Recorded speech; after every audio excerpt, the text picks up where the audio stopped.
Thanks for coming in. Scott, it's great to meet you in person. Scott Case is an interesting guy we've come to learn. Grew up in Connecticut, went to school in Connecticut, became a computer engineer, and was a founding CTO of a little company called Priceline. So you were the original William Shatner, and made that fellow an even wealthier fellow. And now you've done so many different interesting things since then, and getting to know you and what values you have and what interests you. And we got chatting about, at Worth in particular, the work that we're doing on climate, and I seem to intersect a great deal with your current set of interests. So besides the history, what kinds of things get you excited now in terms of your work? Oh, my work. I think the biggest thing is focusing on big, high, scaled up challenges that affect, the majority of humanity. You brought up climate change. It's 100% of human beings are going to be impacted one way or another by what is already here and is going to continue to drive a lot of change in the world. We have benefited from the last, 10 or 12,000 years of a very stable climate, right? It's been within a range of tolerances that have allowed all kinds of the growth of civilization, and probably the greatest acceleration of that over the last 150 years has been our ability to harness basically fossil fuels to drive the energy that we really, just about everybody on Earth has enjoyed the benefits of in some form or another. And then there's been a whole part of the population that has been impacted negatively by that growth and those trajectories, and massive change has happened along the way. Up until the 1970s, I think it was sort of like, this resource, we know it's limited, but what other impacts could it be other than positive change, right? And I think we're finally getting to the place where we're on a regular basis seeing the negative impacts of the choices that we have made, particularly in the developed economies, where we're now going to pay that price. Well, it's a law of numbers too, right? When you're a 2 billion person climate and all those energy activities will have X impact, and when you're an 8 billion person climate, that's at least 4X. Yep. So the frogs will foul the pond, and we're acting a lot like frogs. Well, we're a parasite on the planet if you want to look at it in a negative light. But that's to say, I'm unbelievably hopeful. I just think that we have to continue to be realistic about these changes are happening. They are here. Yep. Like if you just and they're measurable. So the naysayers who say, well, you're going to do this, but China's building 45 coal burning plants a day, so why are we bothering? And I asked you one time when we were chatting on the phone about this, and you had, sometimes you hear something that just sticks with you. Yeah. You said, oh yeah, ask that same person if they'd like to go and sit in their car with their family in the garage with the door down and the engine running. Yeah. I know they wouldn't want to, but aren't we doing that? Your point was to our big garage. Yeah, there's just, look, our atmosphere is what we have, right? Maybe we'll be able to escape and go populate some other planets and terraform them, and okay, but I don't think I have the time. well, and even if we were able to do that, we are centuries away from being able to have a landing spot for those 8 billion people. So we got to adapt. So that in my mind, there's drive the mitigation as fast as we can around reducing the greenhouse gas emissions as quickly as we can. It's going to take a lot longer than we all like, right?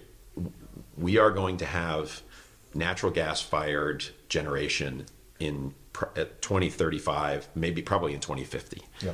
Because at the same time, in order for us to drive the generation change we need to make, consumption's increasing. we're going to drive the demand, which when you look at the demand, because of efficiencies that have happened since the 70s, the demand's been pretty stable on electricity, just using electricity as the base. So that's about to double or triple as we electrify everything. So if you sort of zoom out and you say on the mitigation side, we've got to electrify everything and we've got to massively scale up renewable electricity. And that's globally. I'm mostly focused in the United States right now. That's true here.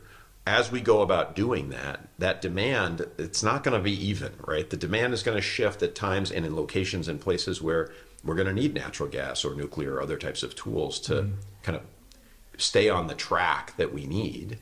And at the same time, when you look at adaptation, we're going to need even more energy. That's just the replacement for what we have now. Yes. Let alone when we get to, all right, how will we adapt to 125 degree regular temperature days for weeks at a time, right? How will we adapt to the infrastructure required to think about, hurricanes and other multi-billion-dollar climate disasters? Like in the US alone, I think about like 2007, there were 5. I think last year there were 18, right? So that crossed the $1 billion mark. So if you think about just that, the resiliency needed and the infrastructure needed to just be able to deal with the fact that we're going to have a lot more of these disasters that are going to hit us again and again and again. That's just in 16 years. Yeah. 90% of counties in the United States, 90% of counties in the United States have had a disaster declaration in the last decade. Wow. Okay, so it's like when you look at this, it impacts everybody. Now, again, that's a U.S.-centric view. I don't know what the data looks like in the rest of the world, but it would be hard to imagine it being any less. Yeah. Okay, right? Like it just doesn't make sense. And so we're going to need a lot of energy to adapt to that. Yeah. And so for me, you asked the question of what am I interested in? When I zoom out at where I could spend the next 20 years of my life, hopefully productively, I don't see a whole lot of challenges that impact everybody quite the way this does. There are big moving tectonic plate things that are going to either help accelerate our ability to adapt to this or get in the way of it, right? But like whatever we do in the world, like our political systems or our media systems or ChatGPT or any of the stuff that's going on that we kind of get anxious about on our day-to-day, this is like a slow moving sort of train wreck, right? It's only moving a little bit at a time. You sort of can't see it, the analogy of the boiling the frog, right? It's just like, hey, the water's getting a little warm here, right? We're in that zone. Yes. And it's really, really hard for human beings. Forget all the naysayers and the data and all that stuff. We are terrible at our ability to navigate things like that.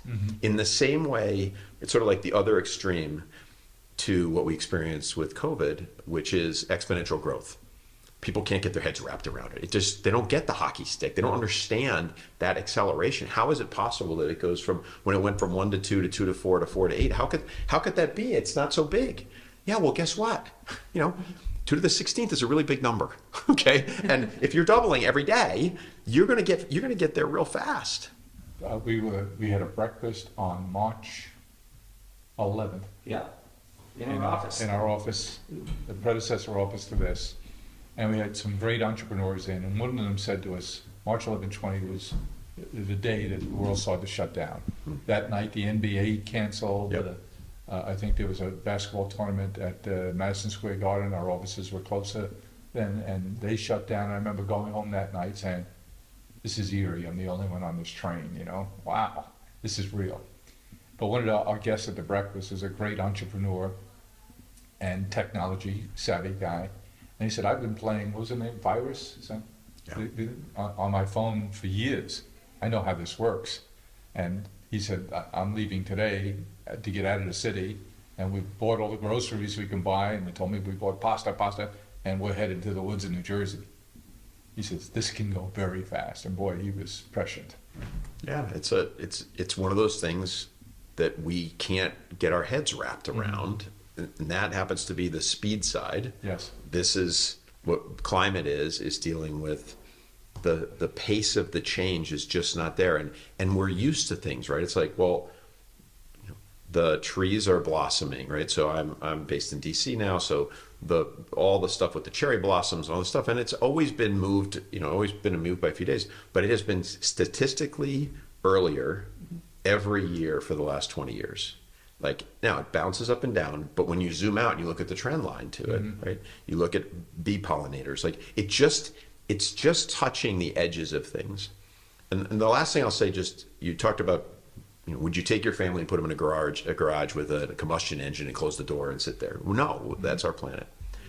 When we think about like 1.5 degrees Celsius, it's hard for people to get their heads wrapped around. It So really let's just call it 1 degree Fahrenheit. We have all, well, if you've lived in any kind of a northern climate, the difference between 32 degrees Fahrenheit and let's just call it 30 degrees Fahrenheit is the difference between the ice on the roads being dangerous and being wet.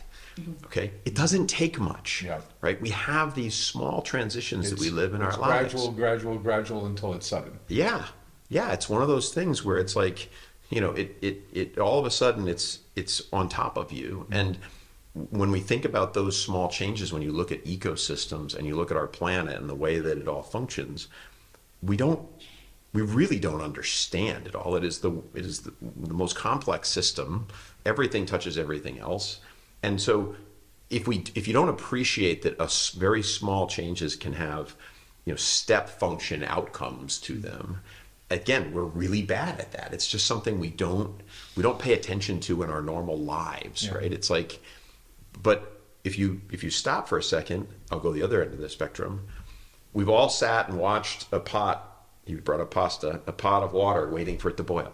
It goes from not boiling to boiling, right? There's a little bit of a story, little tiny bubbles that come in, right? But it's like a pretty simple, But we're seeing the bubbles. yeah, we're getting them, and we're getting them on a frequency that it's kind of spooky, right? Like we could be in a place by the end of the decade where we're facing 50 to 80 of these billion-dollar events hitting. So we're going to need resources to be able to build our infrastructure and the capabilities, and we're going to be constrained, quite correctly, by not having the fuel source that we have truly mastered over the last 150 years. And it's a little mind-boggling to think about how much infrastructure there is that didn't exist before. But like, we're all used to being able to, get gas at a corner like pretty regularly.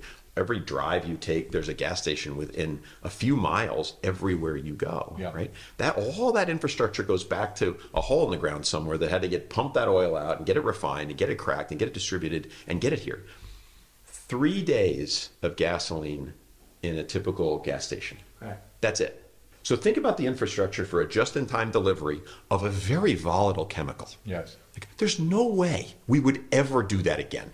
Can you imagine going in and saying, I'd like to transport some very dangerous fuel around in big trucks? Don't worry, it's sustainable. Don't worry. It just catches, and the engine itself is tiny little explosions. Yeah. What could possibly go wrong?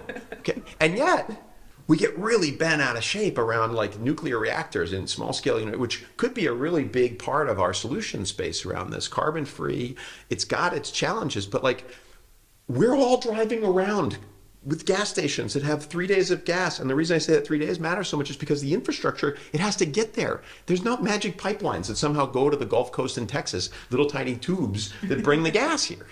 We've got a long way to go, and we've got to move fast. Now, you say it starts with electrification. We got to electrify everything. And then we can hear the naysayers now saying, well, but the grid won't support this, and you can buy all these. It's chicken egg. You just got to be doing both as you go along. So electrify everything, and then parallel path, look at transmission, storage, battery storage, and look at generation. And I get a little crazed when we hear some really thoughtful, smart people say we have to starve the energy companies. We've just learned a geopolitical lesson here in the last 18 months or so. That is, when you give up and have a single source for energy and your whole industry and your population is dependent on old world energy, fossil fuel, it can have real consequences. This is where government comes in too, and they have to play a role here, and our elected officials have to play a thoughtful role here, that at the same time we need to keep fossil fuels coming, we need to make them burn cleaner and more efficiently, and create the incentives, tax-wise and otherwise, to invest in renewables and transmission and electrification of everything. That seems to be the prescription. A balanced, thoughtful approach, but we never do that. Look, we're in Manhattan. Okay. We happen to be in Midtown, which is mildly organized. Okay.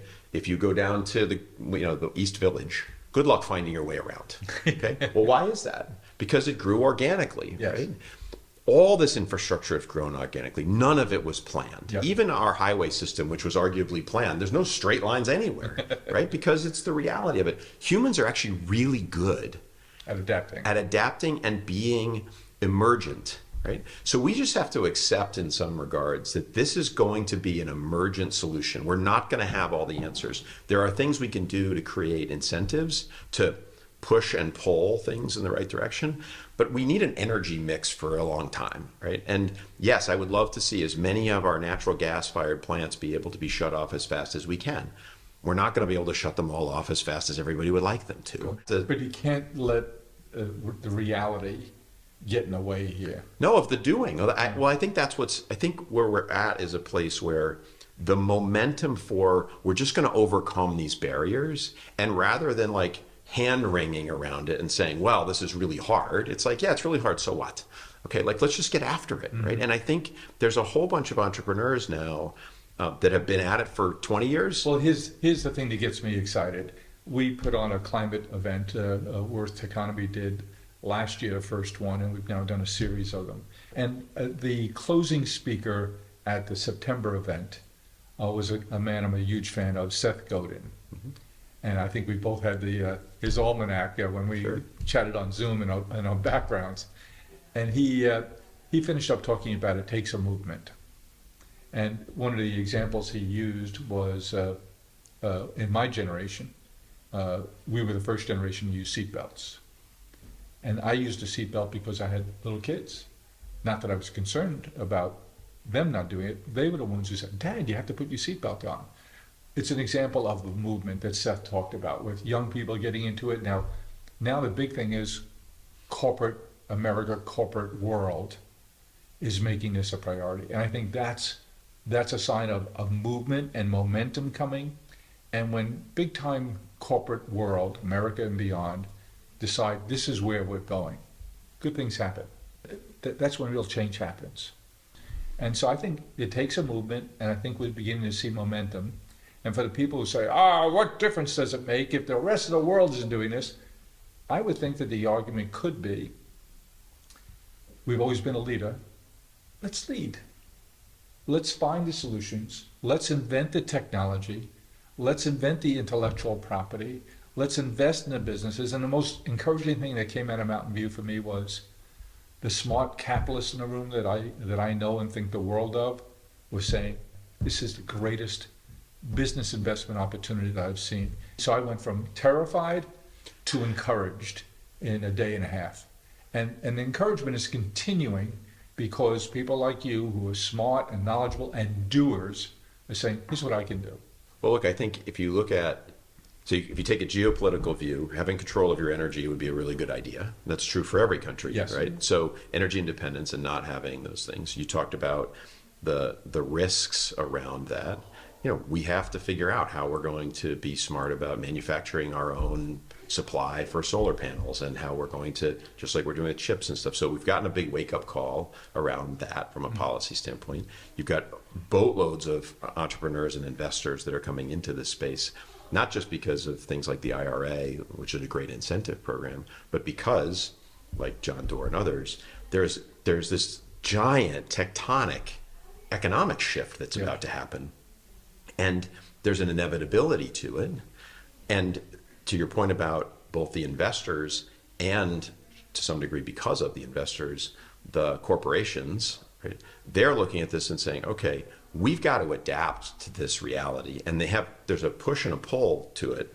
On one side, they have a disclosure issue because their investors are saying, hey, what is your impact on this from a climate standpoint? And how is your business likely to be impacted by it? Either because of regulatory changes or because of All kinds of risk management. or all kinds of risks, right? If you own physical assets, for example. So we're at this very interesting moment in time. A lot of business leaders, entrepreneurs, we kind of look for these S curves, right? Where you're at the corner of that rising, almost that exponential growth that I talked about on the positive side, where we're right there on the bottom of that curve right now in this space. And we had some false starts a decade ago because I think everything was too early. Now we're at this sweet spot where, as an entrepreneur, I look at it and say, wow, this is a fabulous opportunity to build a business around this. And that was the question mark I had coming into it. I've done purely philanthropic things, and most of the activity and the people that I engaged with over the last 20 years around climate was very much a philanthropic, not in the mainstream, not in the middle of things. And I have a whole bunch of my life that is tied to that. And I thought, well, I already got a bunch of things I'm doing there. This is a giant commercial opportunity. I mean, there are billions and billions of dollars are going to be made by people solving meaningful problems. And the problems aren't just the big challenging ones like how we're going to get more transmission lines out there. It's all the way down to how will we make sure that the infrastructure for people's homes have storage tied to them, or whether that's storage or generation on them from a distributed generation perspective. And how do we change the laws about when you generate power, what role does the energy company, the power company, and its grid play in that? Yeah, and how do you do it? And everybody's saying there's a lot of challenges there, but there's a lot of challenges all the time. In everything. This is just about deciding which ones are we going to go chase down, and clever entrepreneurs are figuring it out. There are policy things within the utilities, but they're under pressure too. And what we're seeing across the markets is very interesting. You've got states, so the way our energy infrastructure works is a little wacky. You've got the federal government that manages pieces of it, you've got state level, and then there's some municipal level stuff. But the state level, they're putting incentives and or penalties in place that are sort of forcing the hand of their utilities to do certain things. And you're seeing this very interesting kind of bifurcation across the country where some states are really turning the pressure up, and there's times when the cost of electricity is getting kind of out of whack, and then there's times when it's plummeting. In Texas, they're like the greatest petri dish for examining all They this get both. stuff. Yeah, well, they got 2 cent a kilowatt hour electricity, right? And then they have 200 kilowatt hour. And what's driving all of that? Well, they're experimenting with a lot of changes that are happening there. California went the other direction with it, and they're trying to manage it all. But that's the way our country built everything, right? Like, let's just embrace the chaos a little and say, look, let's get after this and figure out each of these different pieces. And one of the things we chatted about, you brought up John Doerr. I think Speed and Scale is one of the if you're a business leader, one of the greatest books to unpack the whole climate change piece. If you believe that we have to reduce our greenhouse gas emissions, if you don't believe that, then it's not for you. But if you do, it sort of deconstructs all the different places that people can play, and every one of those OKRs that he lays out in there has they're multi-billion-dollar business in every one of them. Exactly. Okay, so it's like there's so many opportunities to unpack that and to attack it. And I spent 6 months trying to figure out where the leverage point was that I thought I could be useful. And so, well, there's a bunch of them, but I picked one. The biggest challenge that I could see that I could contribute to was around figuring out how to subsidize. It's going to sound strange given how much money is flowing around this. Subsidize the development of new clean energy generation using the corporate commitments that have been made by almost every public company. I think it's about a third of the publicly traded companies globally have made a net zero commitment, and it's a slightly larger percentage in the United States. They really would like to be able to make a net zero commitment. They've invested dollars in it, typically through what are called renewable energy certificates.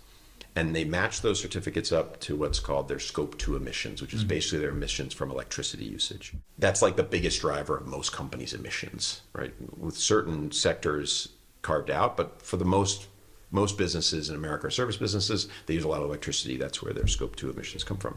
They spend money on these certificates, but the certificates, that money goes to existing operating plants. So their existing solar farms or existing wind farms, et cetera.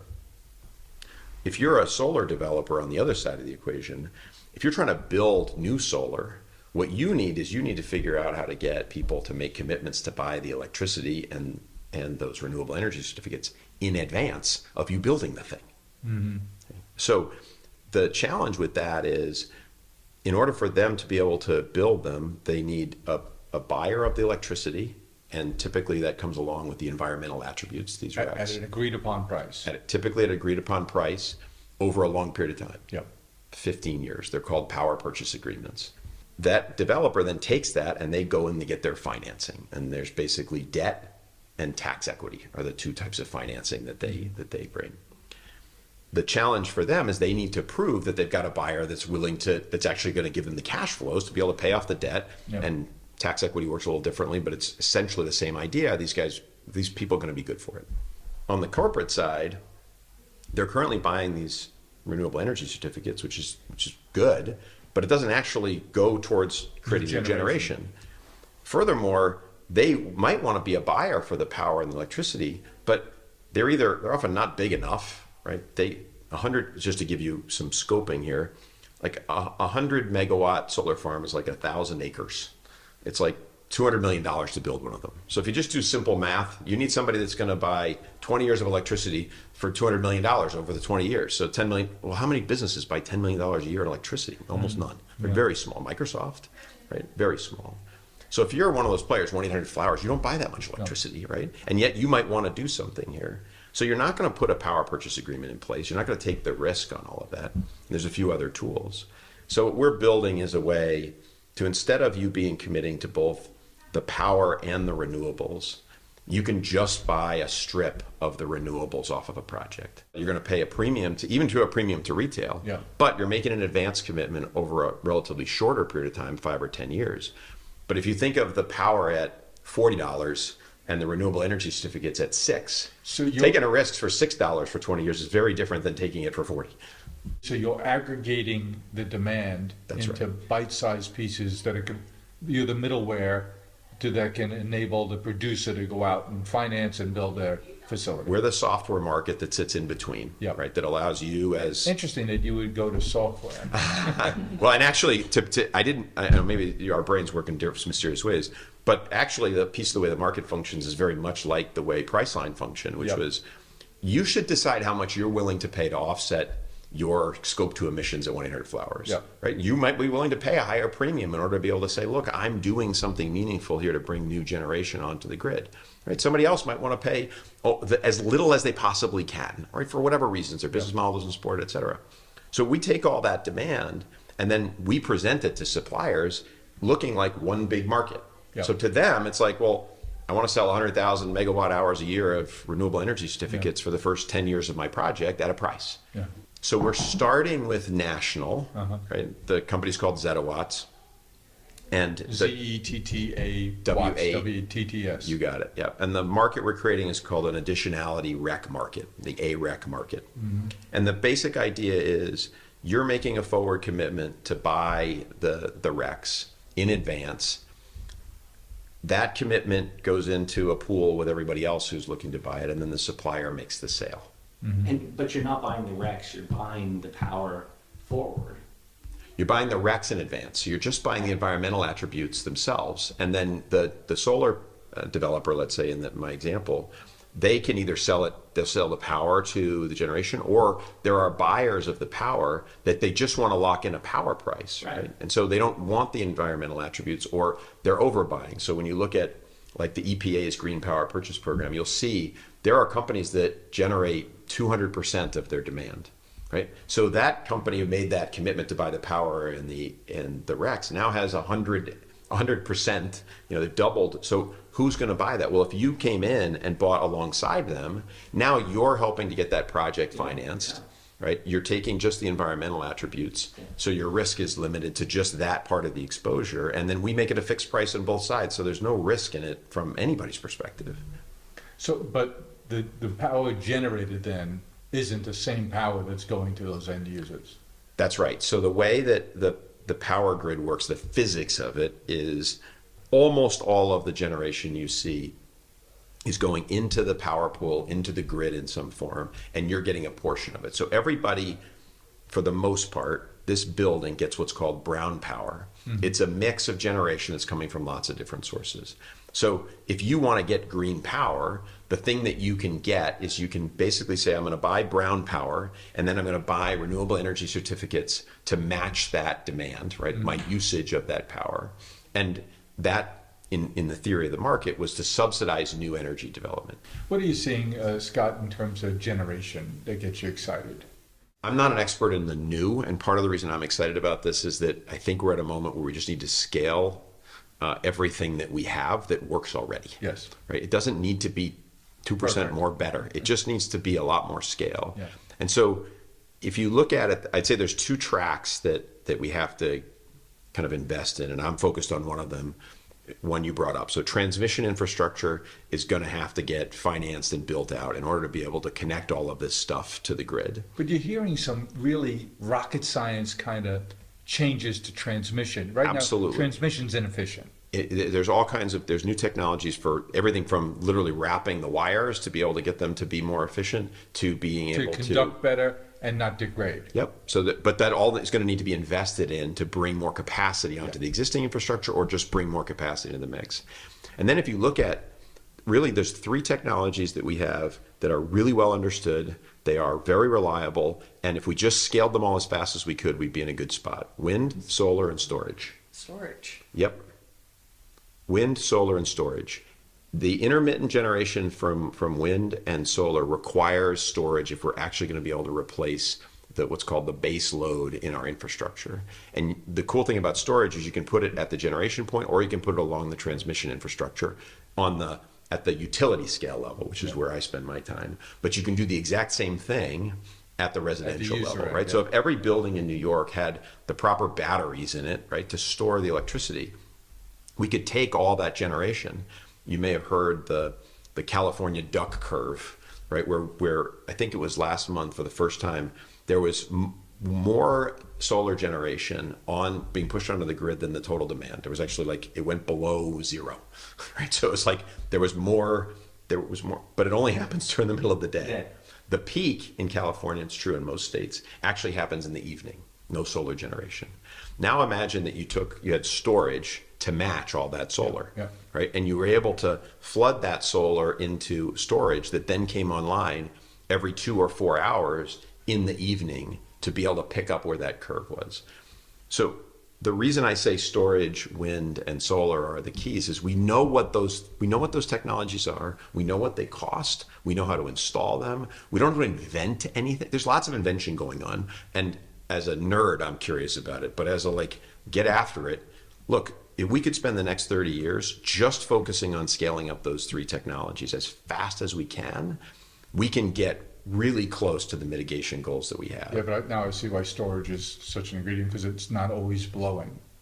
It's the wind, the sun's not always shining, and you have a lot of other opportunities where you have very expensive generation that has to come online today, both expensive from a cost standpoint, but also expensive from an environmental standpoint. Yes. Right? And so when you look at the way that the balancing authorities figure out how to stack the generation against it, like nuclear has to be running all the time. You can't turn it off. I mean, they turn it off for maintenance for a month, but for the most part, don't be turning that off, right? Whereas, for example, natural gas, you got a lot of flexibility. It takes some ramp time, but you can turn it off for most of the day and then you can ramp it up for those peak periods. We've got to figure out how we balance all of those things, and the balancing authorities are doing it. But now when you bring new generation on, that complicates everything. And just to play out one more piece, imagine you have a 2,500 megawatt natural gas fired plant. Okay, that's like a big plant. Yeah. You can't just replace that with 2,500 megawatt solar farms, like 25 times 100. Okay, because those solar farms are only going to generate electricity for part of the day. Yep. Right. So you actually need more than that, and then you need storage on top of it if you actually want to retire that natural gas plant. As I mentioned at the beginning of this, we have to replace 60% of the current generation in America, and let's assume we have to double what we have. We're going to have natural gas-fired plants on for the next 20 or 30 years, right? That's okay. Because if that was the only thing that was left on and we ended up electrifying everything else and pulling everything else out of it, if every building had heat pumps instead of natural gas fired furnaces, we'd be way closer to the goals that we have. So I'm not one of these let's shut down every plant tomorrow people. I actually think that if we figure out how to blend and we just keep keep pushing the things we know work and we scale them in the best way we can, and we're gonna get it wrong. We're going to have places with too much storage. We're going to have places with not enough. We're humans. That's just what we do, right? Just get over it already. And we're going to deal with the consequences. At least we have some opportunity to play a role in that in an active way.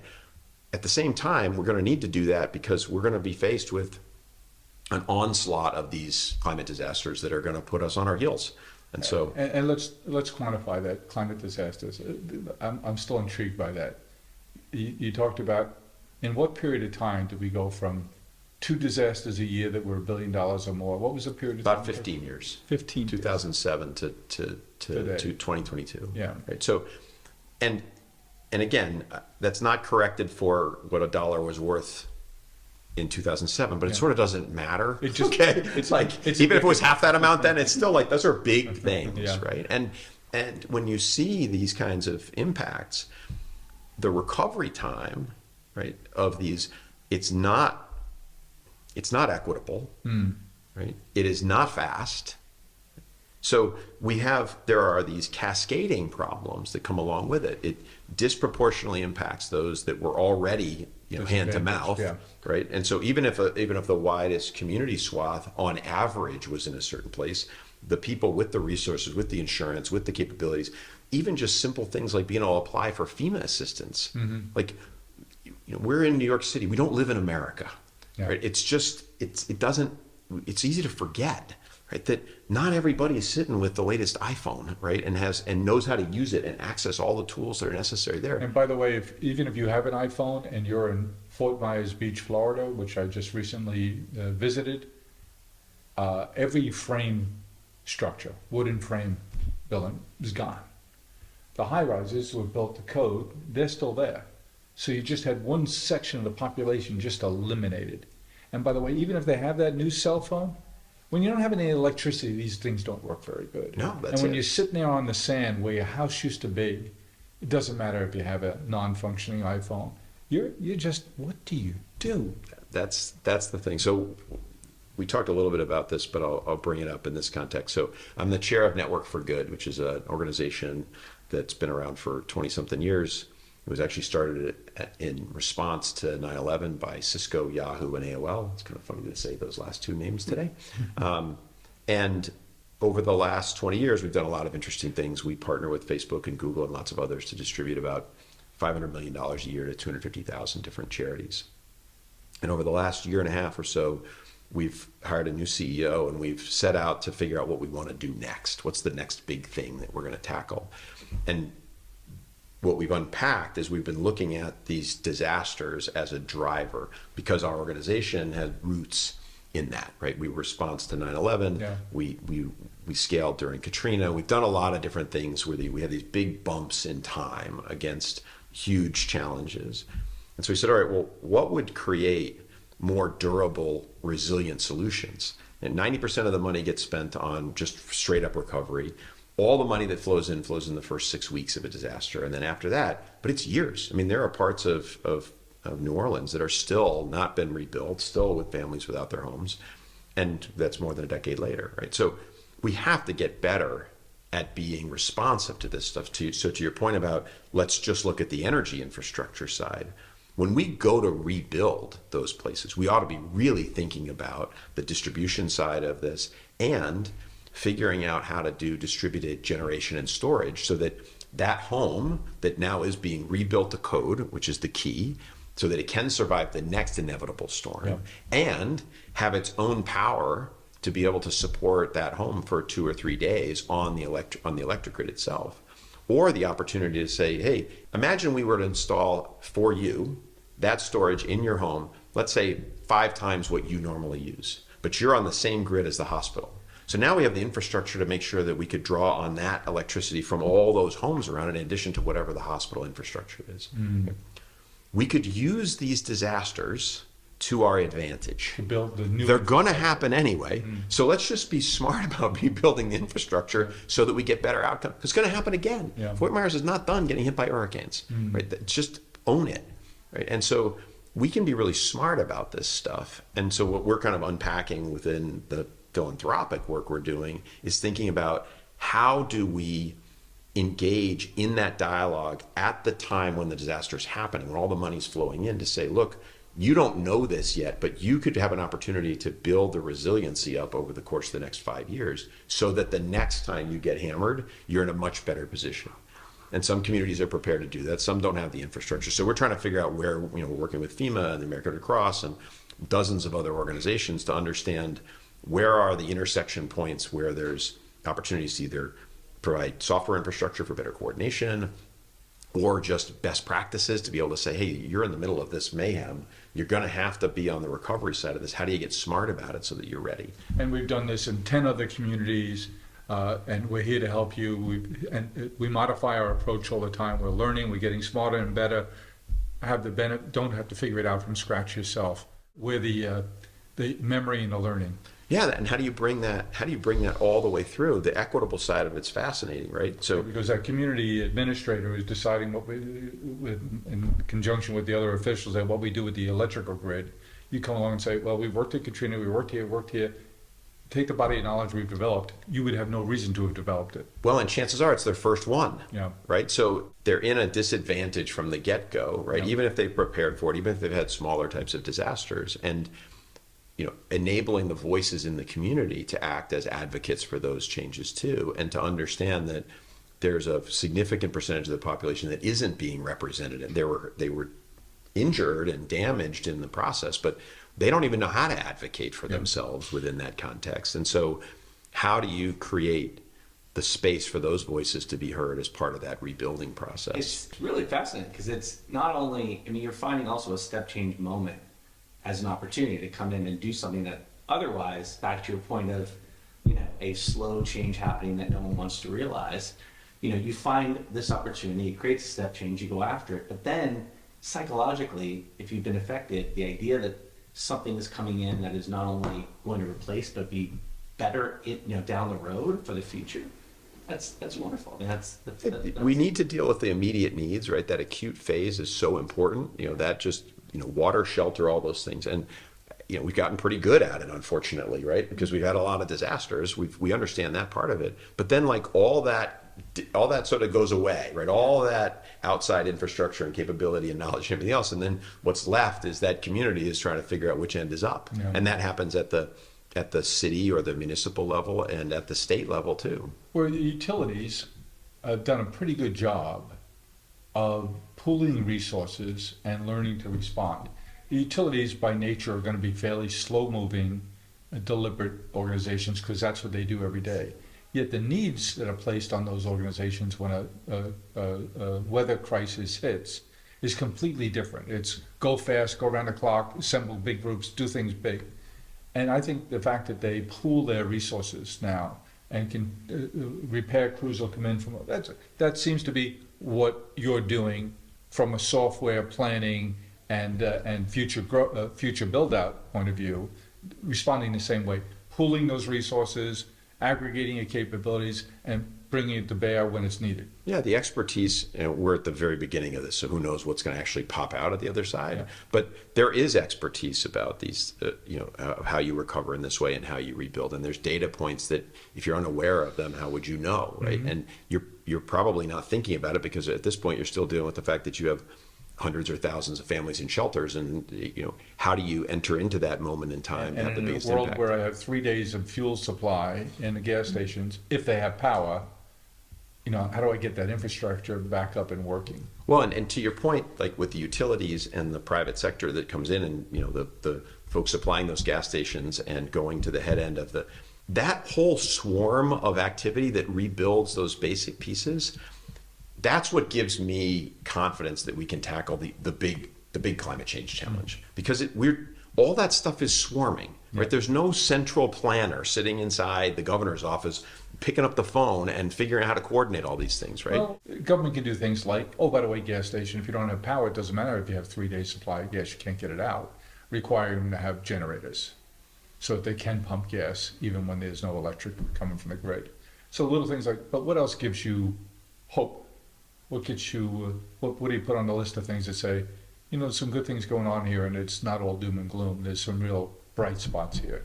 I'm going to go with the human side of it, which is I think the fact that there are hundreds of thousands, if not millions of people every day that are grinding away at this in all different aspects of it, whether it's inside government, whether it's inside corporations where they have sustainability leaders that are doing these things, whether it's the the developers that are going out and figuring out where to put the, where the land opportunities are, or the farmers who are deciding to figure out how to take big sections of their unproductive land and turn it into something that can generate value for themselves and value for their communities. Unproductive land.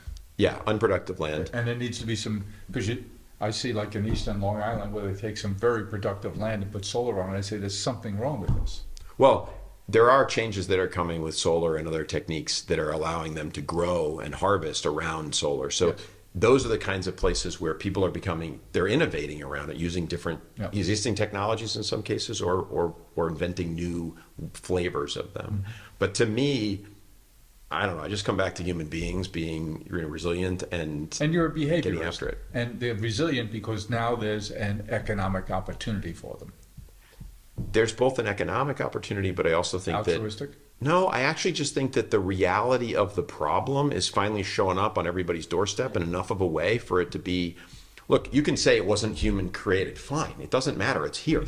Okay. So like, let's get over it already, Yeah. right? If you want to have it. And so each of us needs to come at it from what's that driving force. Mm-hmm. But I think people, and especially young people, they've sort of inherited this problem and they have two choices, right? Doom scroll their way to deep depressions, or actually stand up and use their voice and go make their choices about where they want to spend their time, energy, or advocating, whether it's inside companies that they work for, or they start their own businesses around the outside.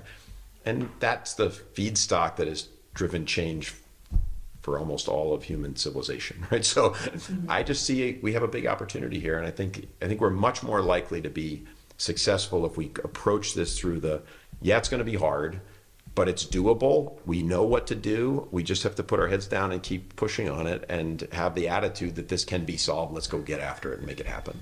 You've been writing a lot about this, and you've been part of the climate efforts here at Worth for a couple of years now. What gets you excited about solutions coming? Actually talking to Christy, who is the founder of 4 Days, and getting a sense from her about how she's going about solving a lot of really big problems in sustainable fashion was a really nice bright spot for me at the Women in Worth Summit.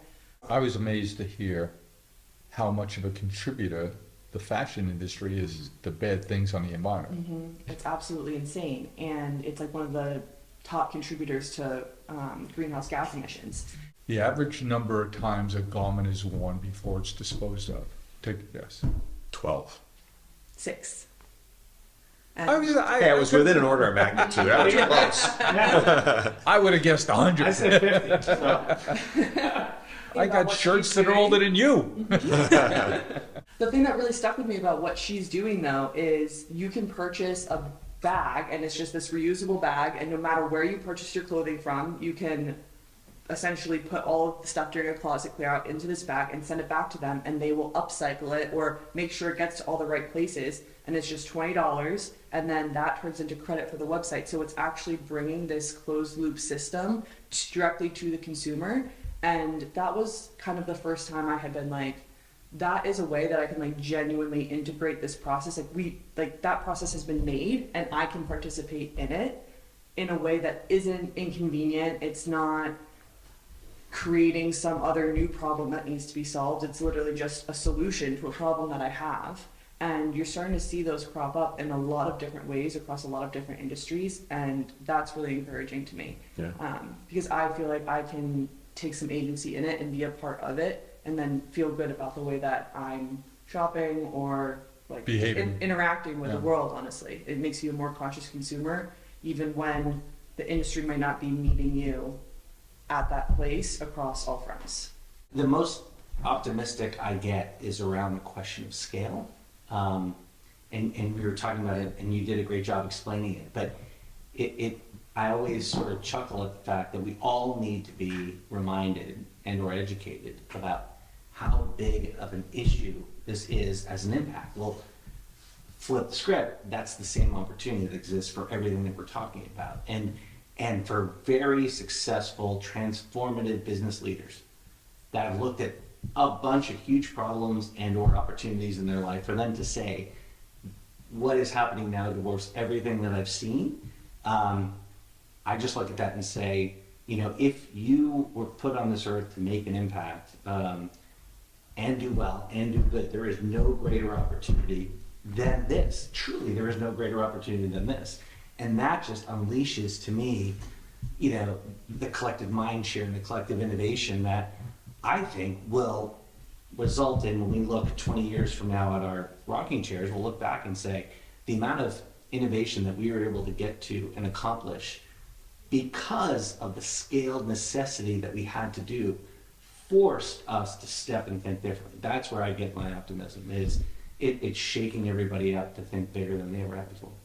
And mine is people like you, Scott, you know, the fact that our best and our brightest are energized by this, turned on by it in terms of it's doable, and let's just roll up our sleeves and start down the path, and we'll figure it out as we go.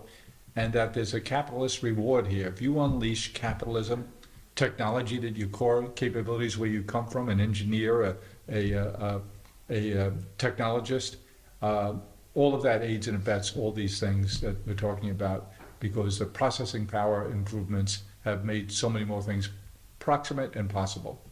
And so that's what gets me excited. So I hope there's a lot more of you out there doing the kind of work that you're doing, both on the philanthropic side and on the for-profit side, because they're both going after the same thing. Cool. Well, thank you. Thanks, Scott. Thanks, Scott, for being here. This is very educational for me.